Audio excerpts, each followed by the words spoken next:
Last night we were talking about why it is that we need to cultivate a leadership culture. And we focused on some of the things that we know about the church in our country today and some of the challenges that we face when it comes to leadership. And the idea that we're looking at somewhere around 65% of congregations that do not have elders, about 35% that don't have enough. And the challenge becomes, how do we prepare the next generation to lead?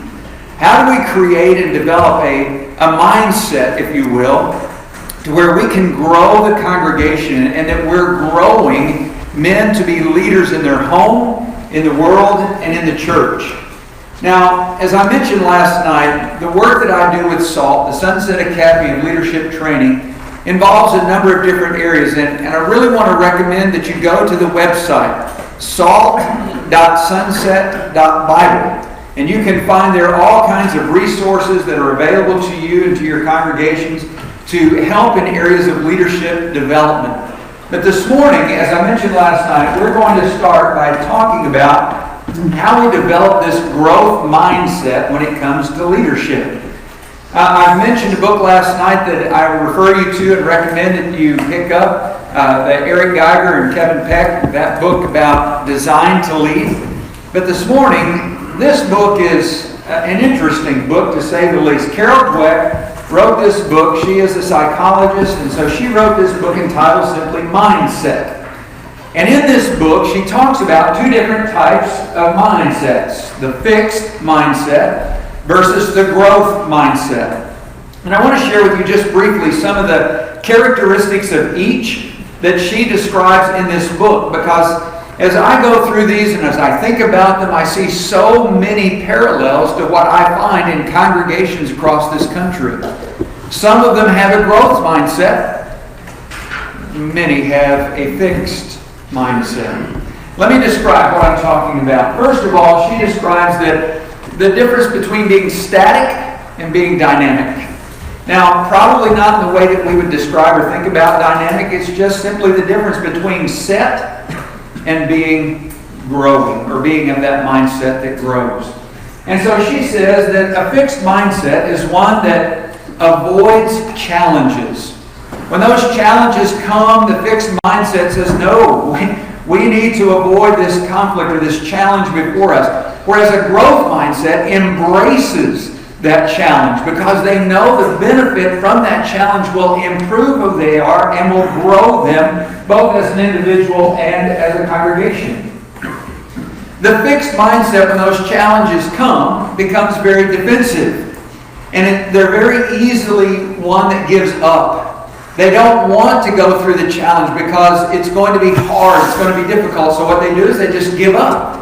Whereas the growth mindset is going to persist. When there are challenges and maybe even that create setbacks, they use that as an opportunity to grow and to learn from that.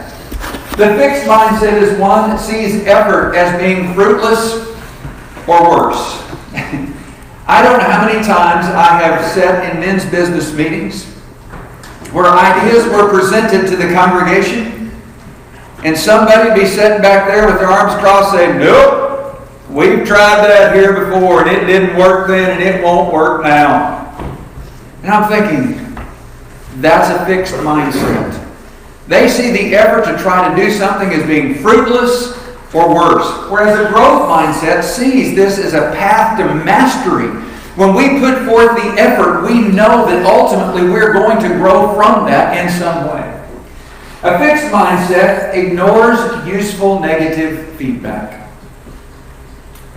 It's interesting to me because feedback, no matter what kind it is, can help us. But we don't like negative feedback. Oftentimes it creates these other areas. We try to avoid it, we get defensive, and that's just not good. Now I agree, there are some people that they're trying to hurt us, and they give us negative feedback. And we get very resistant to that. Maybe for those of you who have hair, the hair on the back of your neck sticks up. But the thing is, feedback can be very helpful. And we can learn from that criticism. I'll never forget, years ago, I was preaching in Greenbrier, and I had a gentleman come in, and he sat down, he said, "Can I visit with you?" And I said, sure. And so he began to critique several things about my style of preaching and the things that I was doing.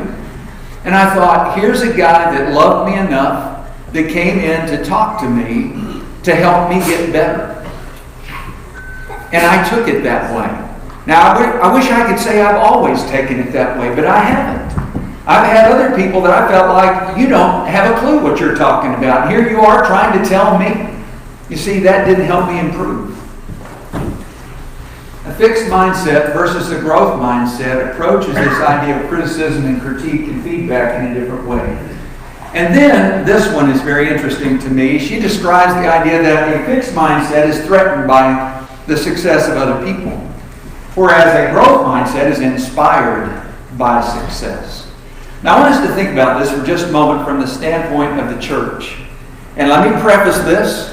I don't want you to think that I have fallen off the truck and hit my head.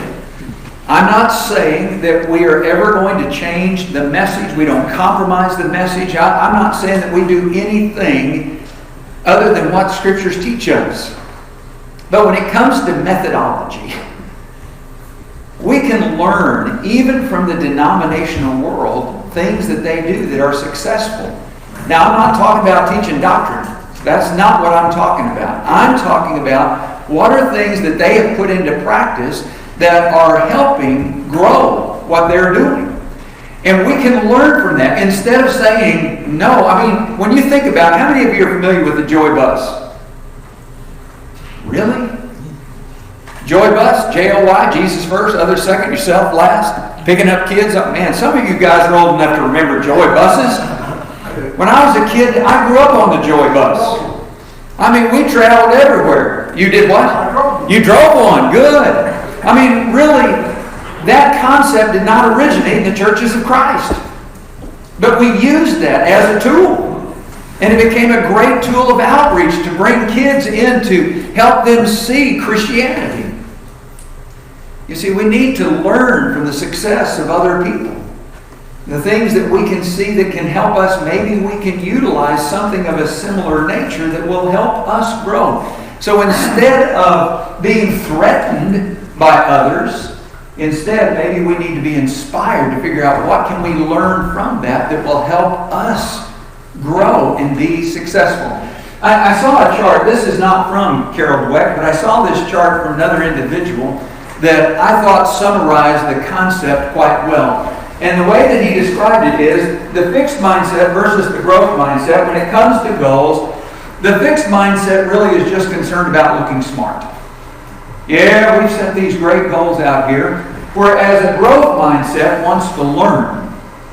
The reason we have these goals is because they're going to help us learn how to improve and get better. It's not about trying to look better or smarter than anyone else.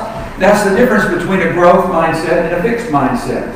When it comes to effort or failure, as we've already talked about, the fixed mindset is just going to give up. When they experience failure, it's quit. Let's not do anything. Whereas a growth mindset is going to work harder. We've got to do whatever it takes to learn from this, to grow from this, and no matter how hard we have to work, we're going to do that. And when it comes to performance, a fixed mindset's performance is always going to be lower. And a growth mindset's performance is going to be higher. So think about yourself personally. Think about the congregation. Do we have a fixed mindset? Or do we have a growth mindset? When we think about leadership, it's certainly important for us to consider those ideas and how that relates to what we're doing as the church when it comes to growth. Now, you'll notice up here in the upper corner, I have 3 resources. You may not be able to read them in the back. I made them very small, and you'll find out why in just a second. I was just perusing through some different resources, and I came across At the Wealth Hike. And it had this chart, if you will, of growth. And I'm going to share those with you. And so I was doing this presentation, or at least this part of the presentation one time, and the guy said, no, you've left out another zone. And that was Robert Goolsby. Robert Goolsby says, you left out a zone. So he told me what it was. And so I went back I modified what I had developed. And then I had another guy, I was out at the Vision Workshop and was showing how that I had changed. This thing has evolved. And I had a guy come up and he says, you left out another zone. So this thing has evolved from just a few circles to now it's massive. And so it takes up the whole screen. To show you what I'm talking about, it starts here. This is where we like. This is where we like to be. The comfort zone. We like the comfort zone because here we feel safe. We feel like we're in control. And this is a challenging place to be. Because anything that pushes us, pulls us, or moves us in some way out of our comfort zone is frightening. And so that leads to this second area. You see, once we get out of the comfort zone, we move into this, what's called the fear zone. And this is where we begin to find excuses. This was Moses. When God said, I'm going to send you back to the children of Israel, you're going to lead my people out of Egypt. And Moses said, who am I that I should lead this great people? He started finding all these excuses. He didn't want to go back to Egypt. He was afraid to go back to Egypt. The reason he fled because he was trying to preserve his life. And see what happens in this fear zone when we begin to lack self-confidence and we become affected by the opinions of others. Well, what will other people say? And so we stay in the comfort zone because that's comfortable for us. We feel like we're in control of what's going on and it's safe. But we've got to get out of that. We've got to move into the fear zone because beyond the fear zone, we get to the learning zone. If we can ever push past our fears, that's where we begin to learn. And we're going to deal with the challenges and the problems that we're facing and how we can overcome that. We begin to acquire the new skills that are needed for us to begin to see growth take place. And what we find is we begin to extend ourselves beyond our comfort zone into a new comfort zone.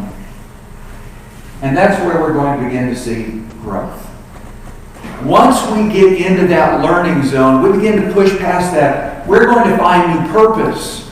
We're going to begin living out our dreams, and we're going to set new goals, and we're going to conquer objectives.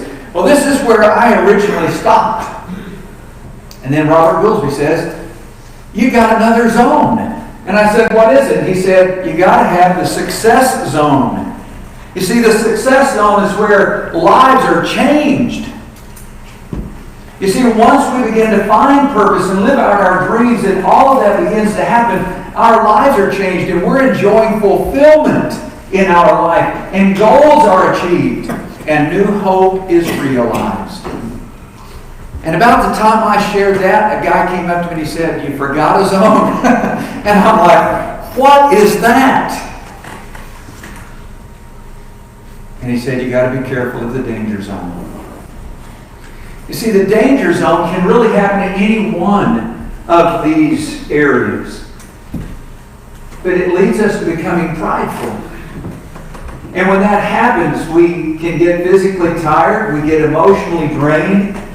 Challenging for me is the fact that we might lose sight of our vision and our purpose and who we are and why we're here. And relationships get tense. And sadly, leaders become sideline leaders. Instead of being out front and leading us, they kind of coach from the side. And it's just not as important. This is a critical zone to be aware of.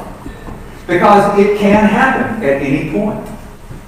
But if we're going to grow, if we're going to develop a growth mindset, we need to know all of these. We're going to have to move out of our comfort zones and we're going to have to push through that fear that exists so that we begin to learn and set those goals and achieve those plans so that we can grow and then enjoy success.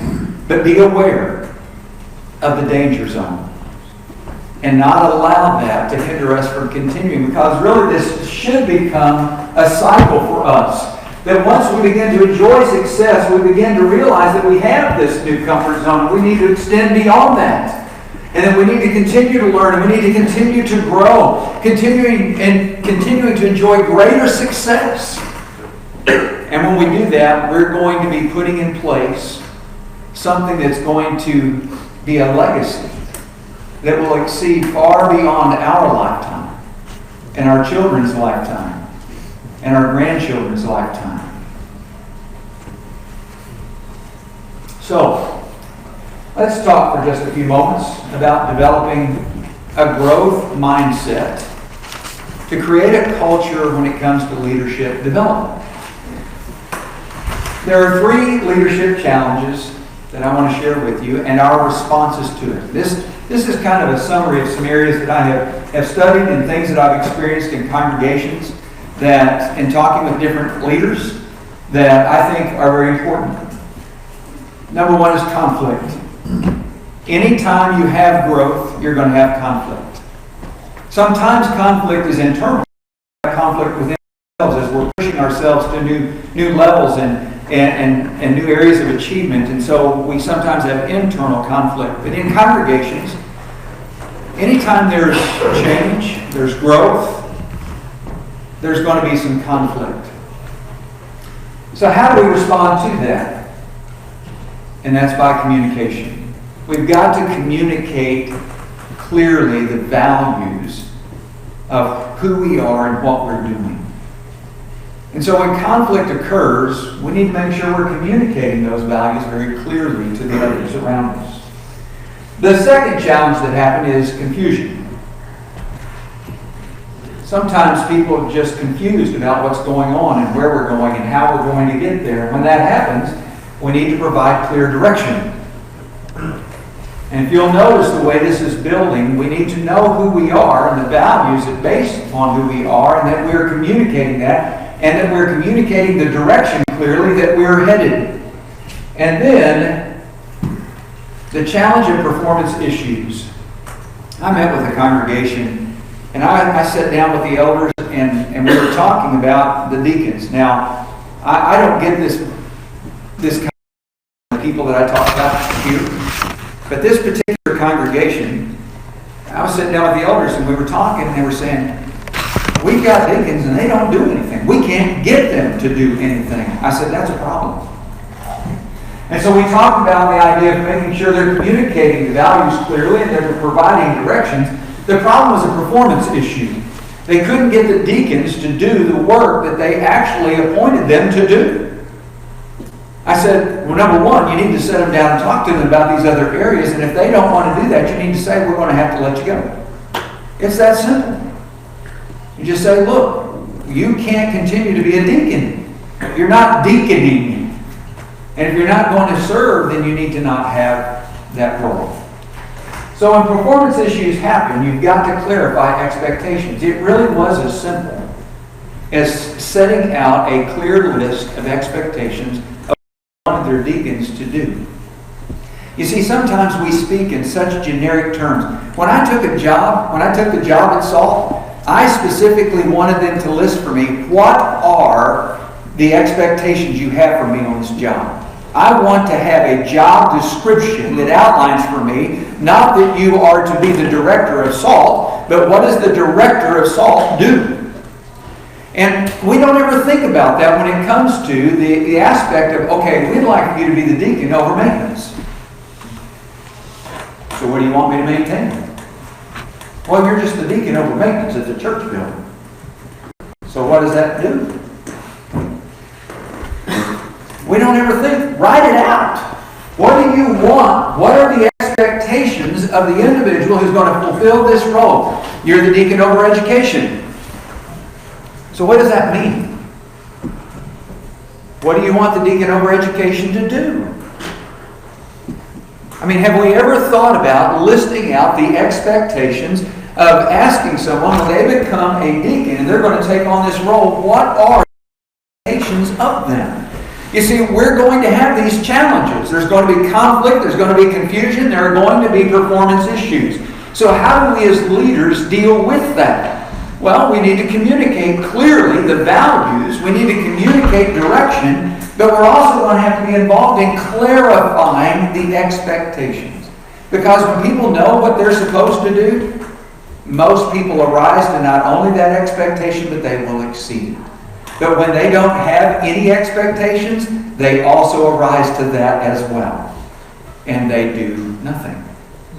And so those challenges are going to exist when it comes to developing a growth mindset in a leadership culture. So, here's what I want you guys to do. All of you at your tables. I don't know why it is people avoid the front row. They do it at church. They do it in this offensive. See, I didn't forget our term last night. This is a leadership offensive. So here's what I want you to do. I want you to be at a table. For you guys who are in the back, if you wouldn't come to the front, somebody come up here front. I want to have at least 4, 5, 6 guys at each table. No more than 8. But we need to have at least 4, 5, 6 guys at each table. And here's what I want you to do. I want you to develop 3 steps that will help the church create a growth culture. We talked a lot last night about culture and having a leadership culture.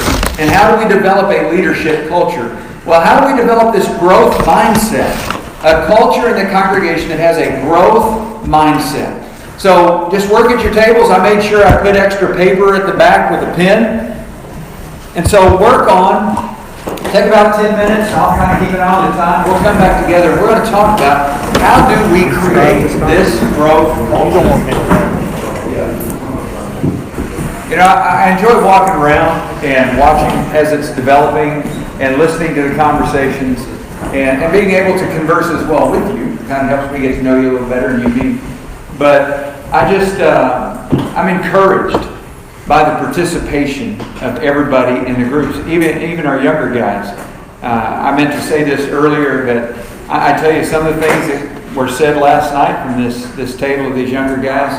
It's very impressive. Very deep, and I'm encouraged by that. I'm encouraged by their presence and by the work that they're doing, but I am encouraged by all of you being here. The things that you're sharing and the depth of them, there's some good things going to come from all of this, and so I appreciate that. All right, guys, let's just start over here. Give me one.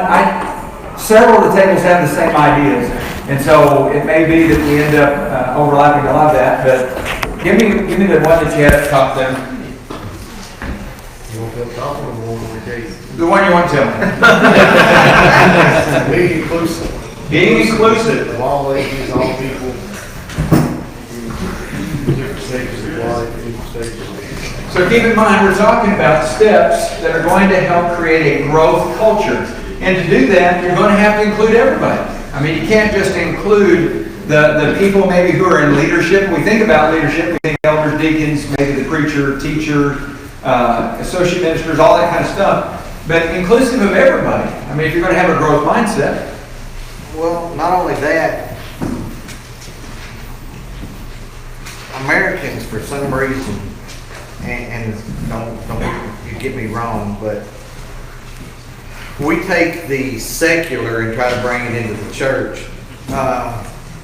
Most of us have retirement plans. Some of us have retirement plans. But, you know, I've yet to find the chapter in the Bible about retirement. And we get to a place where some of our members are not, I don't want not to be negative, but we get to a point and we've done that and we've paid our dues, and now I'm going to come in and I'm going to make it ease on into heaven. Yeah. Well, those are the people with a massive amount of knowledge.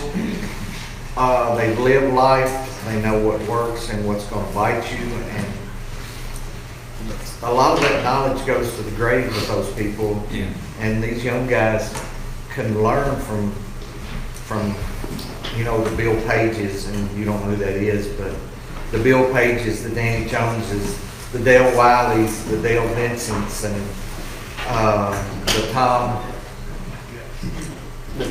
Dolly.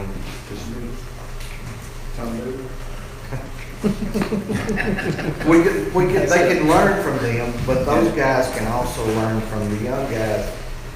And sometimes we get to a point where we want to draw up and post into heaven. Yeah, I agree, and we need to fix that, because we are wasting a lot of the wisdom in the church, and I think sometimes it's our culture has created that this older society or older segment of our society doesn't have any purpose or value anymore, because it's not new, it's not fast, it's not young, all that kind of stuff. And it's like, man, the wisdom is there, and we need to tap into that resource. So true.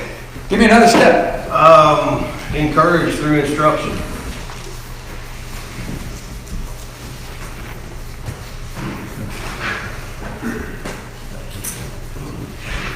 Yeah, the only way a growth mindset is going to happen, a growth culture, is we're going to have to encourage, and we have to do that through instruction. People have to be taught about a growth culture and what that looks like, and encouraging them in that. Very good. Yes? I've got a thought, what Russell said, and I thought about this last night as well. Some of the older men has the wisdom to help the younger men.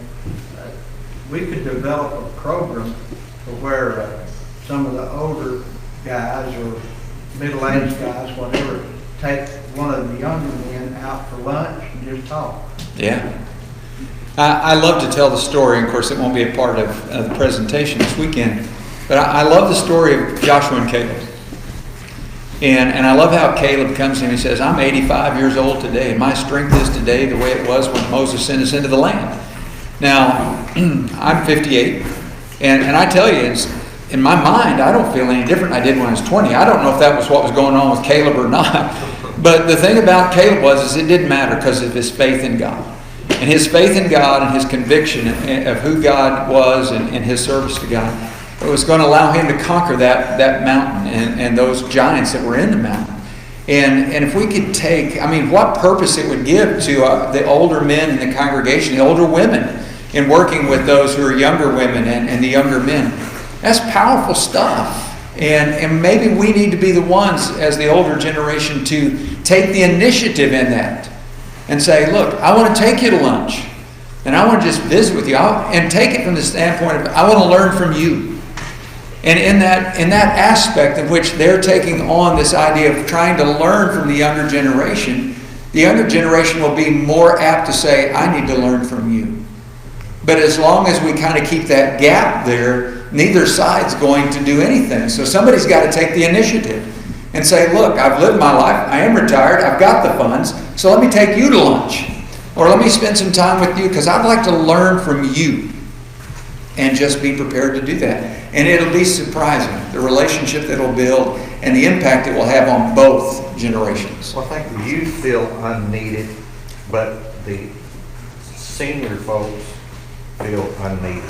They're both standing, looking across a chasm, thinking, I've lived my life and now I'm unneeded. Yeah. And the youth is saying, I'm so young, nobody believes my ideas, or I'm not useful either. So you've got two people that need each other that are caught between worldlyism, or worldlyism is between them. Yeah. And they both need each other, and we need to get them together. Yeah. And man. And the church needs them both. And the church needs them both. And if we could create that kind of environment, how powerful would that be? That'd be significant. I like that. Very good. What do you guys have back there at that table? As a first step, we had communicating not just kind of the clearly communicating that you brought up, not just the expectations or maybe like another way that you put it, the values. Biblical, is the operative word. Communicating biblical values, but also communicating biblical like methods and answers to the challenges. Okay. Because some of the things, everything that we talk about that's a challenge can be informed by Scripture. The intergenerational stuff we've been talking about, Titus chapter 2, the unique ways that women in the home can lead or have an influence, 1 Peter chapter 3. There's all kinds of places to find the stuff that normally, we might feel the need to make a committee about. There might be just a really good passage that informs that and answers that. So not just the values and expectations that God has for us, but also the skill set, the methodology, the toolbox. Very good. You explain things so thoroughly. I really like that. That's good. Our new table. Give us one that you came up with.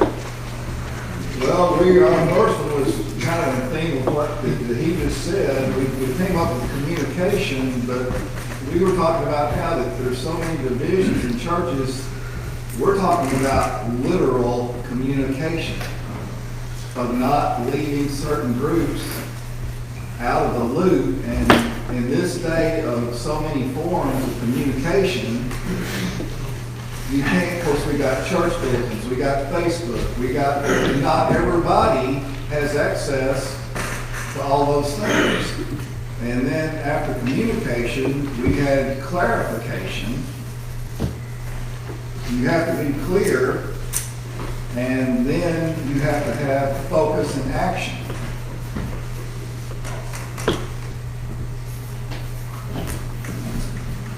All right.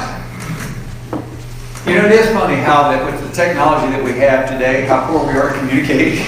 I mean, we have the tools to communicate more effectively than any generation before us, and we're so poor at it. It is challenging. And then clarification, and then focus and action. You got to have all those things. We're going to create a growth culture. You got to have all those. All right, next table up. Something we haven't had yet. We said define your resources needed.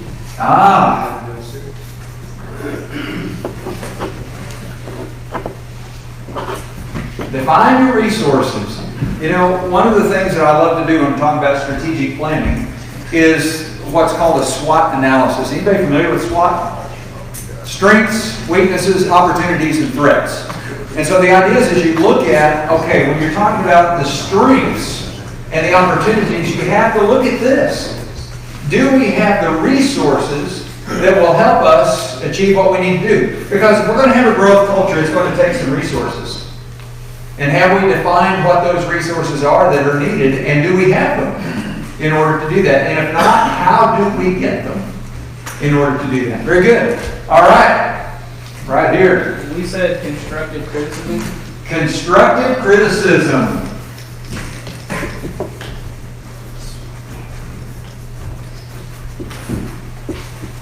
That's a tough one.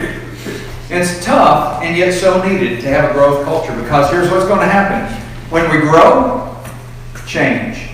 You can't grow without change. And if you're not willing to change, you're not willing to grow, because those two things go hand in hand. It's going to happen. Anytime you add a new person, it's going to bring change. And so you have to figure out how are we going to deal with that. And constructive criticism is going to be a part of that. That's something that doesn't exist oftentimes. And instead of going to the person and saying, look, I want to help you, and here's what I'm seeing, instead we may go to someone else, and then that creates conflict.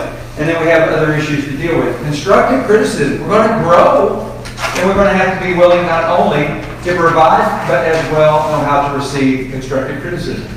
What do you guys have here that we don't have? Creating a vision, both short-term and long-term.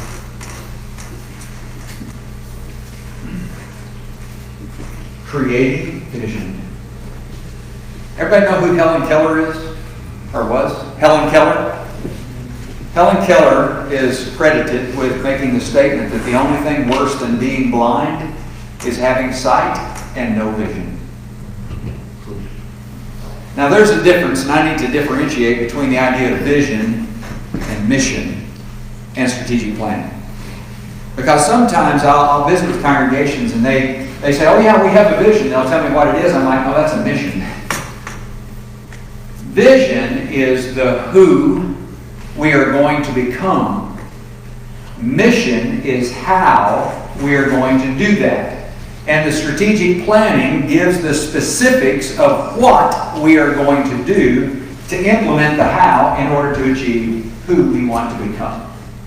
And there's a distinct difference in those three pieces. A lot of times people say, well, our vision is to go into all the world, preach the gospel to every creature. I said, no, that's the mission. You know, we call it the Great Commission, but it is the mission that God set before all of us. But the vision is totally different. So who are we going to become in the future? And at some point in the future, maybe we'll have some time where we can get together and we'll talk more about vision. But yeah, we got to have a creative vision. And I like the fact you said both long and short-term and long-term.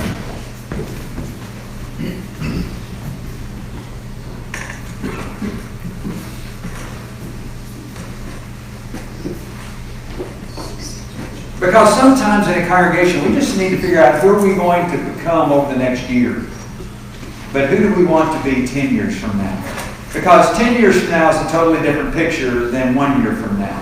And having those short-term ideas that are in place when it comes to who we want to become over the next year. It may be that our focus needs to be in a specific area of who we want to become. But 10 years from now, what does that look like? And how will that change? So yeah, that's good. Here's one you guys have here. We don't have yet. Well, all right, so we talked about the vision, including the delegating, and every time we delegate, make sure that the expectations are clearly communicated. And then the last step was probably the best one as far as holding those accountable for, and allowing them to self-evaluate and self-correct. Okay. Very good. You know, this one's a tough one. We delegate, but we don't always hold accountable. We have tend to say, oh, you know me, well, that's just the way he is. He's not going to do those things. It's like, okay, that's great. I love the brother, but if he's not doing what we've asked him to do, how do we hold him accountable for that? And I tell you, people need, and I think they want accountability. Because if we don't have that, we just wander around the wilderness like the children of Israel. And we never achieve anything. And it's like, delegate the responsibility, but then hold them accountable. On that piece about self-evaluation, I've had performance reviews where it started with, how would you grade you, and have 5 or 6 different areas. And it's very telling for those who are supervising you to see how you see yourself. We can have some huge blind spots, or we can give some insight to leadership by the things that we see that maybe they don't see. They say, I need help. Absolutely. And you know what's interesting is we understand that in the corporate world. But somehow it's like when it comes to the church, everything changes. And we can't figure out, why are we not growing? Why are we not achieving? Why are we not different than we were 5 years ago? Why are we not bigger than we were 5 years? Why are we not, and then fill in the blank? And it comes down to, we need to take some of those principles that we learned from the secular world. I mean, isn't God going to hold us accountable? Then why wouldn't we hold each other accountable? We need to do that because it's going to make us better. And if we have a growth mindset, if we're going to create a growth culture, then we got to be able to do that. And whether that's self-evaluation or working together to evaluate each other. Yes, go ahead. Sorry. That accountability only works if the expectations are clearly communicated. Yes. Again, so Yes. you can't have accountability when there's no expectations. That is a great point, and that's why they need to be clarified. Clarify the expectations so that when we sit down, you know this is what you're supposed to do. How do you feel like you've done that? And if not, how can we help you do it better? So, yes, very good. What do you guys have? Delegation and execution. I like the way that you let him answer the question. That's great. I love that. Say it one more time. Delegation and execution.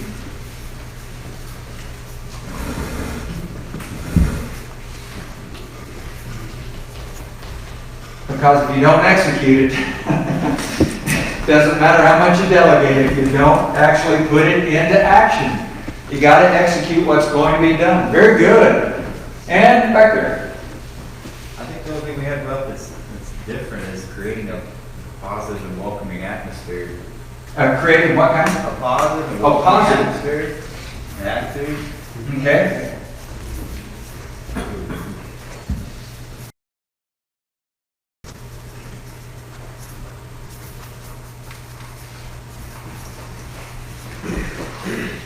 Of all people on the earth, shouldn't Christians be that? Positive and welcoming. There should never be a stranger walk through the door, ever. They should immediately be made to feel comfortable, welcome, and that this is a positive place to be. Anyone have anything that we haven't listed? Well, we have one that I think is closely related to that, and it also kind of ties to your leadership laboratory comment. Okay. It's just the notion of kind of promoting, and don't speak too much into this, but the idea of like risk-taking, like the whole Vincent Ward thing, and being comfortable taking risks, in air quotes, being comfortable, not living in fear of mistakes.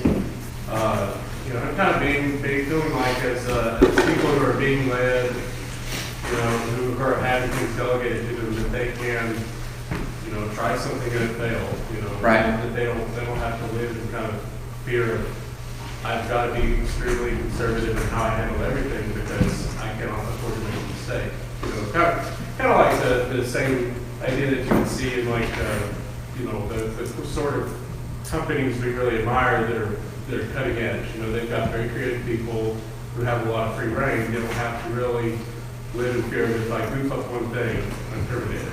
You know, and just kind of, which I feel like that kind of relates to the welcoming environment. The whole idea of having a place that, whether or not you're coming into it or you're just been in it for a while, you can function without living under, you know, a cloud of I cannot take initiative, or I cannot, you know, do anything bold or step outside my comfort zone. I love that. I don't know if y'all know who Brandon Edwards is, but this past week I was visiting with Brandon Edwards, and he is a part of this event called Story Gathering in Nashville, where they bring together executives and creative thinkers from like Apple and Pixar and Disney and all that kind of stuff. And they just sit in a room like a think tank and they're just brainstorming ideas. And one of the things that they do as a part of that, he said, was that they were creating a story. And he said, you cannot say yes, but everything has to start with what if. If you're going to speak, you have to start by saying, what if? And just allow yourself to dream and to think. And see, this aversion to risk prevents that sometimes. And we start thinking about ideas and somebody young comes along and says, what about this? And we're first thinking that, yes, but, and then we start coming up with an excuse as to why it won't work, why we shouldn't do it, that kind of thing. But how would that be different if we started everything by saying, what if? I mean, what if we had 10 elders? What if we had 30 deacons? What if we were involved in 10 different mission points? What if the church was 500 people?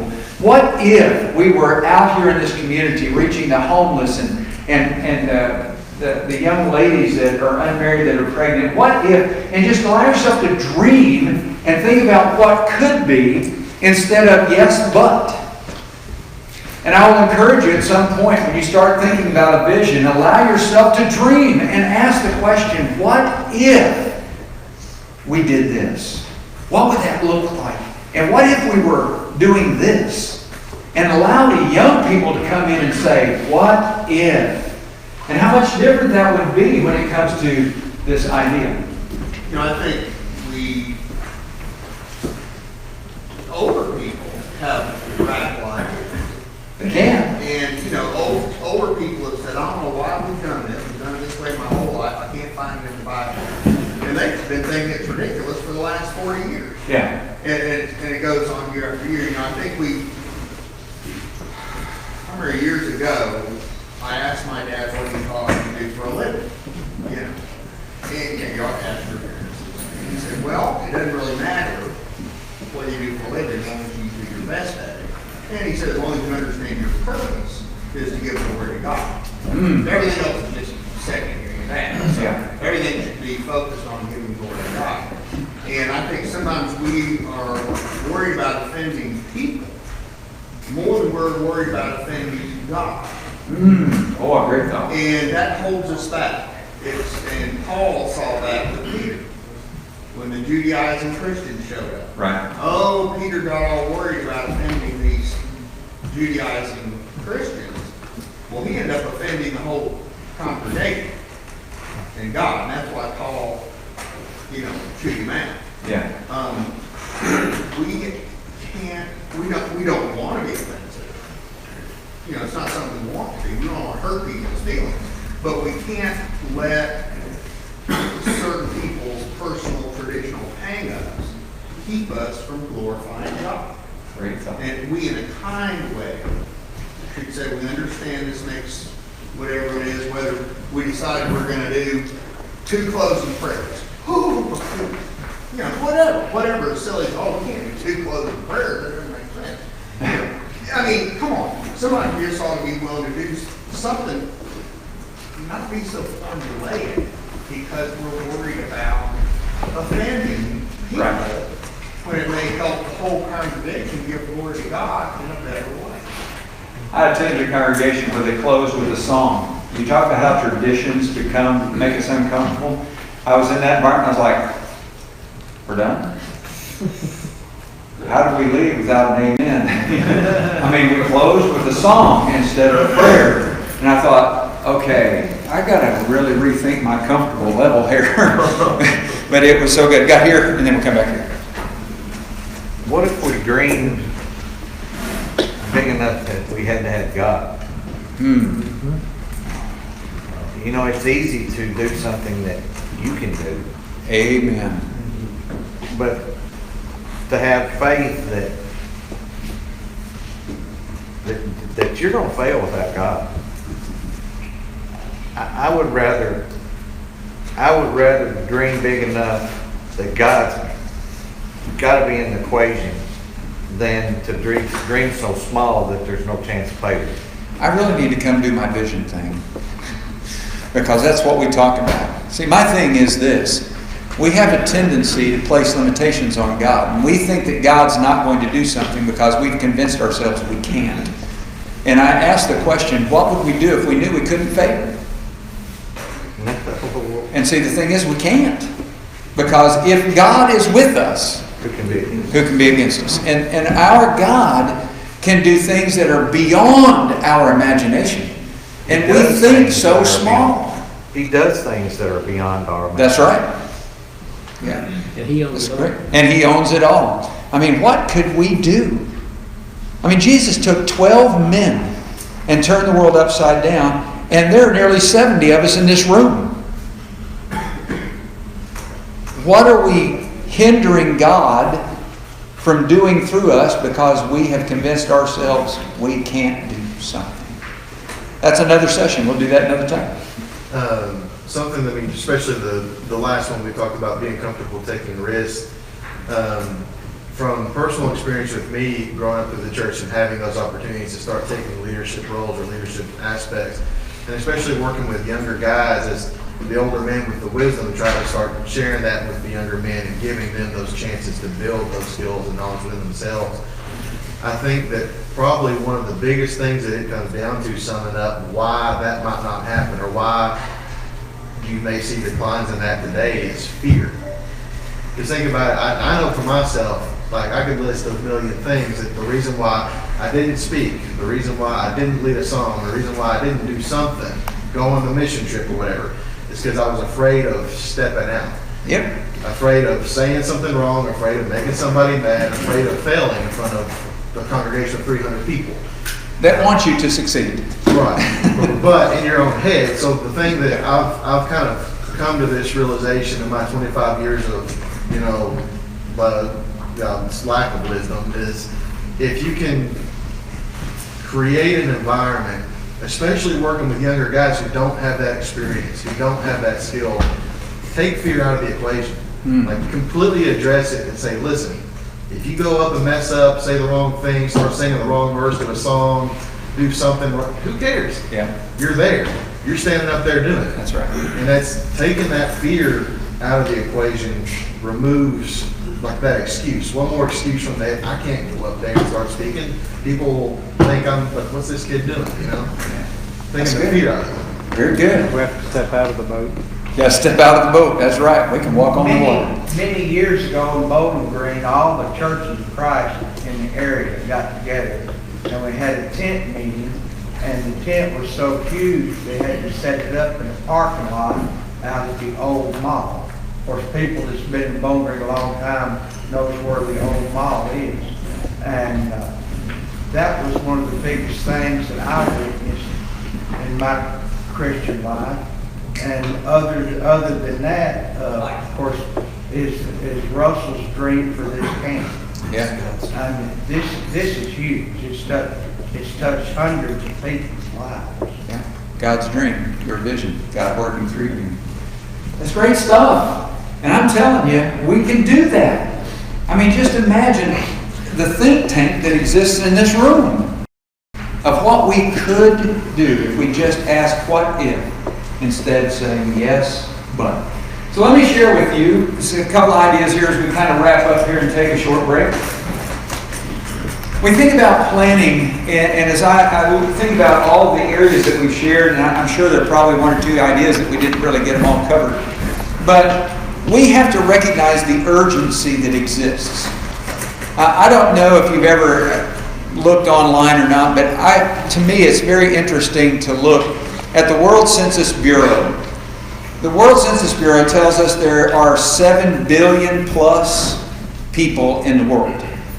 Now, to me, just looking at the number is so massive, it's just incomprehensible for me. But the thing that stood out to me when I looked at the World Census Bureau was the fact that it says there are 1.8 people who die every second.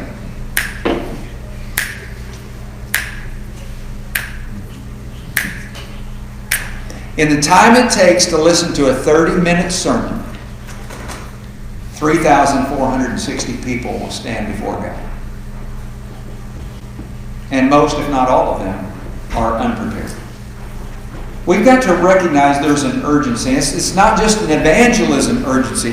When we think about the fact that there are congregations that are closing their doors every year to the number of about 85 a year, there's an urgency that exists. When we think about the fact that there are 65% of the congregation in this country that have no elders, and the remaining ones that don't have enough, and the thought process of thinking, how are we going to get the next generation ready to leave? We have to see the urgency of this situation if we're ever going to put in place a plan to achieve this kind of growth mindset. But not only that, we're going to have to be intentional about it. And that's the thing I like about all of these areas, creating vision, delegation, the positive, welcoming atmosphere. All of this stuff requires intentionality. It doesn't happen by accident. You have to create a culture with that. And so we have to be very intentional about the way that we move forward. As well, we're going to have to bathe it in prayer. I've been asked, why didn't you start with prayer? I said, well, really, I started to make the list with prayer, and then urgency, then intentional, and then prayer again. Because prayer should be the start, the middle, and the end, and everywhere in between. Amen. I mean, we need to be praying. Do you know how many times I've heard in public prayer someone asking God to help us create leaders for the future of the church? 2 times. And the only 2 times it's happened is when I made this statement. Because the next guy who led prayer made sure he made that request of God. 2 times. I have made this request so many times over the last year, and out of all the congregations I've worked with, only 2. And I think both of them were because I said only one congregation before that had ever done it. Or I've never heard it before. I mean, we need to be praying that God, every day we need to pray that God would help us as the church to raise up David's, Goliath slayers, leaders for the future of the church, who have the strength, the courage, and the boldness to lead God's people the way they need to be led. We need to raise young men that want to be leaders. And that's right. And it won't happen by accident. We got to recognize the urgency, we've got to be intentional, and we're going to have to be praying about it. And then we're going to have vision. Vision was mentioned several times, and as I walked around the room, I think most everybody just about had something to do with this concept of vision. I want to share 2 thoughts with you that I've heard. P.K. Bernard made the statement that a man without a vision is a man without a future, and a man without a future will always return to his past. Now that's a frightening thought. But it's even more frightening when I think about Chris Valentin, who said, if our memories are greater than our dreams, we're already dying. I don't know how many times I've heard people in church say, back in the 1960s, 1950s, and I think that's great that we have memories from the past, because those are critical and they're foundational to who we are today. But we're not living in the 50s and the 60s or the 70s or the 80s. This is 2020. And the culture in which we live is different. And if our memories are greater than our dreams, then we're already dying. Because we've got to be able to see the future ahead is far greater than anything that God has ever had in the past. The opportunities are greater. The technology is better. I mean, we have access to that which allows us to have a global influence from a very small place on this earth. But we got to have a vision to be able to capture it. And then we've got to empower people to do the work. And we talked about, Cyril had this idea of execution, accountability, and having those expectations. But I tell you, I don't remember the first time, I remember who told me, but I don't remember the first time he told me that if you give somebody the responsibility, then give them the authority to carry it out. If not, you're just basically micromanaging. You might as well do it yourself. And yet that's what's created the problem. I might as well do it myself if I want it done right. That's the mindset of so many leaders. We need to realize that we didn't get to where we were as leaders without making mistakes and somebody allowing us to make those. And I've heard people say, well, what if they fail? So what if they do? We come alongside them. I mean, how many of you have had children? Everybody, I know you guys have. How many of you have children or grandchildren? You know when my kids started to walk? You know how that is? They kind of pull themselves up by the chair, by the edge of the table, and they start to take that step, and they might take one or two, and then they just plop down. What do you think would happen? We said, stupid kid, I didn't think you'd ever walk. I mean, how would they ever do that? We don't do that. We come alongside and we pick them up, and we're like, come on, you can do this. And then we help them, we let them grab our fingers, and we guide them as they take steps and build the strength in their legs so that they're able to stand on their own, and then eventually they're able to run. Why is it any different when it comes to delegating leadership within the church? They're going to make mistakes, and we're going to have to hold their hand sometimes, figuratively, and guide them and help them. Mistakes only make us better. We learn how not to do it. And we need to create an environment where it's okay to make those mistakes. And to know that someone's going to say, it's all right, we'll fix it. I mean, let's just back it up, fix it, and we'll move forward. But we've got to empower people, not only just giving them responsibility, but giving them the authority to carry out that responsibility. Now, that doesn't mean that we're going to give them the greatest amount of responsibility they can take up front. We give them a little bit and let them work with it. And they show faithfulness in that, and we give them a little more. And they show faithfulness in that, and we give them a little more. But if we will do these things, then we're going to create a growth culture, a leadership growth culture, which is going to help the church become what it needs to be for the future. We're going to take a short break. When we come back, one of the things that was mentioned quite a bit in all of this was the idea of communication. We're going to take about 15 minutes. When we come back, we're going to focus on effective communication. We got a couple of interesting exercises that we'll do. And so just kind of hang with me on it. It's going to be fun, and yet it's going to have some powerful points to what we're going to talk about. Let's take a break for just let you stretch your legs, use the bathroom, get something to drink. We'll come back here in just about 15 minutes.